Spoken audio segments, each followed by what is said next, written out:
Hello guys, welcome to the banking blogs of Rishika. तो सबका paper कैसा गया है अभी? फर्स्ट हो, सेकंड, थर्ड और इवन कुछ देर के बाद तो थर्ड भी मतलब फोर्थ भी ख़त्म हो जाएगा। तो इस तरीके से हमारा जो 30 सितंबर का जो भी पेपर था वो ऑलमोस्ट डन हो जाएगा। अब शायद मुझे नहीं पता कल भी पेपर है या नहीं, बट मोस्ट प्रोबेबली मतलब जितने मतलब मेरे जान पहचान के लोग थे वो 23 और 30 के ही थे। हो सकता है किसी का एक का भी होगा, बट मेरा जो मैं अभी जो आपको एनालिसिस देने जा रही हूँ वो अपने शिफ्ट का देने जा रही हूँ, जो कि थर्ड शिफ्ट है। तो ये सेल्फ गिवन एनालिसिस है। तो सेल्फ गिवन एनालिसिस का मतलब ही दूसरा होता है कि बहुत ही जेन्युइन मतलब इन्फॉर्मेशन होता है। ये किसी की बातों पर आकर उन्होंने इतना अटेम्प्ट मारा, उन्होंने ये बोल दिया, उन्होंने ऐसा बोल दिया, ये सारी चीज़ें नहीं होती है। सेल्फ गिवन इज़ लाइक कि मैं उस एग्ज़ाम को अपने मतलब होता है ना, अपने तरफ से देख कर आई हूँ, अपने मतलब मैं अपने हिसाब से ही बोलूँगी, ये नहीं कि किसी और के बेसिस पे मैं आपको ये बात बताऊंगी। तो अगर आप भी थर्ड शिफ्ट के होंगे या फर्स्ट सेकंड जिस शिफ्ट के भी होंगे तो कमेंट कीजिएगा कि आपका कितना अटेम्प्ट रहा। बट येस, आप ब्रैकेट में अपना शिफ्ट ज़रूर लिखिएगा क्योंकि शिफ्ट बहुत वैरी कर रही है अब। और ये चीज़ भी अब माइंड से निकाल दीजिए ये भी बात कि अब पहले क्या होता था कि फर्स्ट शिफ्ट ईजी होती थी। एक सेकेंड, मैं इसको चेंज कर देती हूँ, लिख नहीं पा रही मैं इसमें। पहले क्या होता था कि फर्स्ट शिफ्ट ईजी होता था, सेकेंड शिफ्ट टफ, फिर उसके बाद फोर्थ आते आते और टफ हो जाता था। लेकिन थोड़ा सा सिनारियो चेंज होते रहता है, वो फ्लैक्चुएट होता है। आप बिल्कुल जज नहीं कर सकते आईपीएस पीओ का पेपर, स्पेशली जो प्रोबेशनरी ऑफिसर का होता है।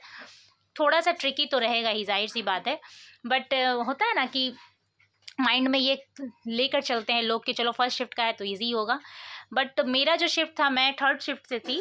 और सबसे पहले पेपर का जो खुलने का वे था वो था इंग्लिश, फिर था मैथ्स, फिर उसके बाद था रीजनिंग। इस सलीके से रीजनिंग सबसे लास्ट था। इंग्लिश का जैसे ही पेपर खुला तो मैं एकदम जेन्युइन बताऊंगी, ये नहीं कि हाँ मतलब कुछ भी हवे में बात कर दिया, कुछ भी इजी और टफ कर दिया, बिल्कुल नहीं। और मैं एकदम सही से बताऊंगी आपको कि इंग्लिश का जो पेपर था जब खुला तो मेरा एरर से शुरू हुआ था। तो मुझे लगा कि पीओ का क्वेश्चन है तो थोड़ा तो घुमा ही हुआ होगा, बट फिर भी पेपर को हम इजी नहीं बोलेंगे, नहीं बोलेंगे। जो भी आज का पेपर था ऐसा नहीं कह सकते, हम पेपर को मॉडरेट ही बोलेंगे। थर्ड शिफ्ट वालों के लिए मैं बोल रही हूँ, पेपर मॉडरेट था। इस इंग्लिश की जो शुरुआत हुई थी और कैसे था, सबसे पहले मैं आपको इंक्रीजिंग ऑर्डर में बताती हूँ। मुझे रीजनिंग, उसके बाद इंग्लिश, उसके बाद मैथ्स। मुझे मैथ्स सबसे टफ लगा। मैथ्स जो था वो प्री के हिसाब से उसको मॉडरेट बोलेंगे, उसको कहीं से इजी नहीं बोलेंगे। जो बंदा आपको कह रहा है कि मैथ्स इजी था तो हो सकता है कि बहुत ही स्मार्ट हो, क्योंकि ऐसा नहीं है कि सारे लोग झूठ ही बोलते हैं। बट यस, मैथ्स उस लेवल का नहीं था कि आप अच्छा खासा अटेम्प्ट करके आएँ।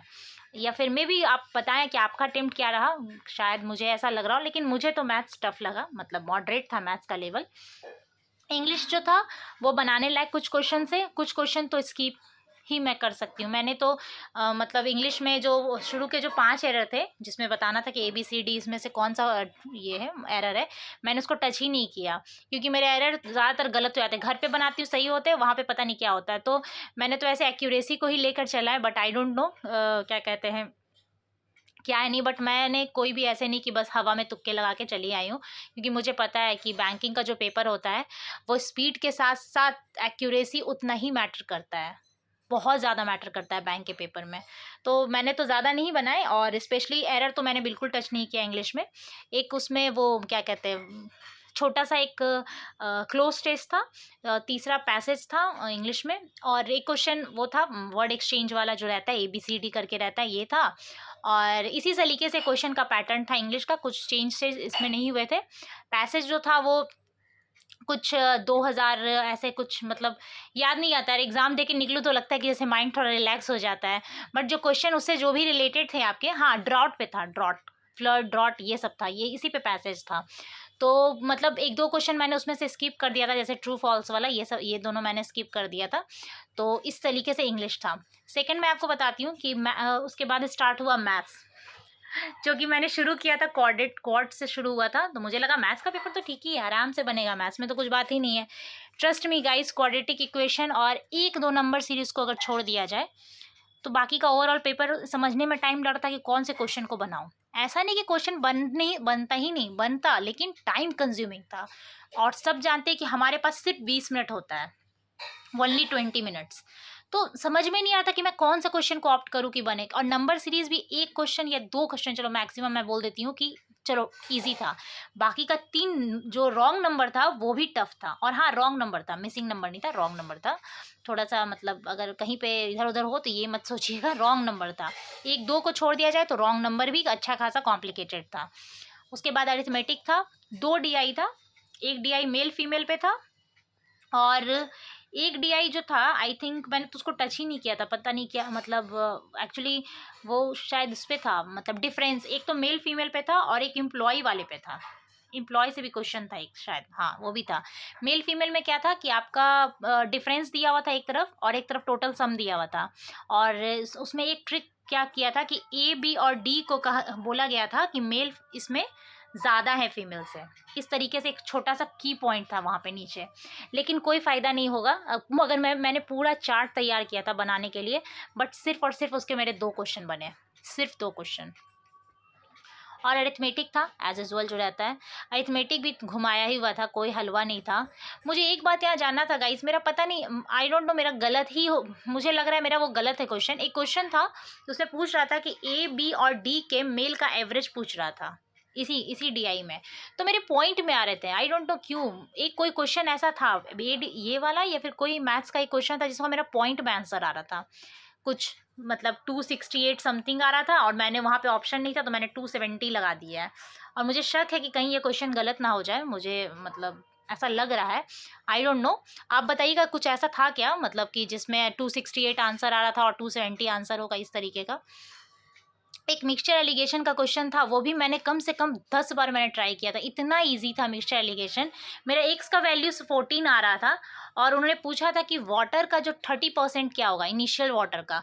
तो चूंकि 5:1 में था मिल्क एंड वाटर, तो वाटर का 14 अगर होता है 14 एक्स का वैल्यू, तो इसका 30% तो ये तो इसमें आ रहा है, पॉइंट में आ रहा था, मतलब 4.2, और ऐसा कोई ऑप्शन ही नहीं था। पता नहीं, शायद हो सकता है कुछ मिस्टेक मैं कर रही थी। आप बताइएगा कि आपका इसमें क्या आंसर आया था। ये होगी इंग्लिश और मैथ्स। थर्ड मैं आती हूँ रीजनिंग पे, एकदम थोड़ा सा फटाफट मैं कोशिश कर रही हूँ बताने का, बट यस अगर हो सकता है कि थोड़ा सा जब सेल्फ गिवन कोई एग्ज़ाम का एनालिसिस देता है तो जाहिर सी बात है उसके पास बहुत सारे पॉइंट होते हैं आपके साथ शेयर करने के लिए। तो हो सकता है कि अब जैसे मैथ्स के कुछ क्वेश्चन ऐसे जो मुझे लगा कि मुझे बोलना चाहिए आपको, इसलिए मैंने बताया। तो और इंटरेस्ट भी, मतलब जाहिर सी बात है जब दिया हुआ एग्ज़ाम का इंसान ज़्यादा इंटरेस्ट से बताता है।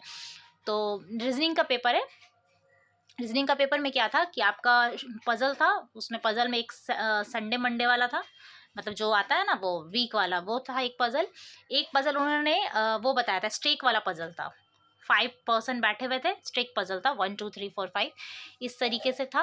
एक पजल और था, उसमें उन्होंने मतलब थोड़ा सा डाई इस तरीके से नाम था, वो डाई टाइप से कुछ लिखा था, कुछ पता नहीं क्या क्या वर्ड उन्होंने दिया था। इजी था, ऐसा नहीं था, थोड़ा सा लंबा देखने में लग रहा था, बट मतलब डुएबल था। हाँ, एक क्वेश्चन था उस पर कलर PO इस तरीके से डेजिग्नेशन पे था, ये वाला पजल था। बाकी के साइलो थे इसमें, और साइलो थे, कोडिंग डिकोडिंग भी थी, कोडिंग डिकोडिंग छोटी वाली मतलब नॉलेज का क्या होता है ये इस तरीके वाली। और साइलो हो गया, ये हो गई। डायरेक्शन भी था, यस डायरेक्शन था। एक क्वेश्चन था कि कुछ क्वेश्चन जो सिंगल वाले थे थोड़े से घूमे हुए थे, एक ट्राइम्फ था उसका हाउ मेनी पेयर्स वाला बताना था। एक क्वेश्चन क्या था कि उन्होंने कहा था कि C को छोड़ने के बाद ADIC इससे कितने वर्ड बनेंगे। एक्चुअली देखो मैं ना ये क्वेश्चन आजकल हमेशा छोड़ती हूँ वर्ड वाले, और जब भी मैं छोड़ती हूँ वो सही होता है, और जब भी मैं टिक लगा के आती हूँ वो गलत हो जाता है। तो पता नहीं क्यों मेरे साथ ऐसा क्यों होता है, आज मैंने छोड़ दिया लेकिन मुझे लगता है मैं सही थी। उन्होंने कहा था C से शुरू नहीं होना चाहिए, तो मुझे लगा कि इससे सिर्फ एक ही वर्ड बन रहा है, वो है एसिड। एक सेकंड मैं क्लियर कर देती हूँ, एक ही वर्ड बन रहा है वो है एसिड, क्योंकि C से तो शुरू होगा नहीं, उन्होंने पहले ही ये कंडीशन दिया था। तो फिर मुझे लगा हो सकता है यार एडिक भी कोई वर्ड हो कुछ समझ में नहीं आता है क्या, तो मैंने वॉकैब को छोड़ दिया, मैंने नहीं बनाया। लास्ट टाइम मैंने ऐसे ही किया था, छोड़ा था, सही हो गया, और जब भी बनाती हूँ तो गलत हो जाता है, इसलिए मैंने इसको मतलब छोड़ दिया। तो आप बताइएगा कि इसका क्या आंसर आ रहा था। अब बात आती है अटेम्प्ट की, मेरे अटेम्प्ट कितने हुए। तो ज़ाहिर सी बात है मैथ्स के अटेम्प्ट मेरे बहुत कम हुए हैं, बहुत ज़्यादा कम। तो मैं एक्चुअली मैं अटेम्प्ट बताती नहीं हूँ, लेकिन फिर भी मुझे पता है लोग पूछेंगे तो मैं बताती हूँ मेरे अटेम्प्ट क्या थे। इंग्लिश में मैंने 22 बनाए हैं, मैथ्स में ओनली 16, वो भी मुझे एक पे थोड़ा सा शक लग रहा है, आई डोंट नो क्या है, पॉइंट वाला जो मैंने आपको पहले बोला। और रीजनिंग में मेरे हैं 34, एक वर्ड वाला मैंने छोड़ दिया था। तो ये मेरे अटेम्प्ट है, इस तरीके के मेरे अटेम्प्ट रहे। आप बताइएगा गाइज आपके क्या अटेम्प्ट हुए, आपने कितना बनाया, क्या आपको पेपर का लेवल लगा। मुझे ओवरऑल पेपर मॉडरेट लगा, आप बताइएगा। और अगर मेरी वीडियो आपको हेल्प करती है और आपको अच्छी लगती है तो प्लीज़ मेरे चैनल को सब्सक्राइब कीजिए, शेयर कीजिए, लाइक कीजिए। And thank you so much.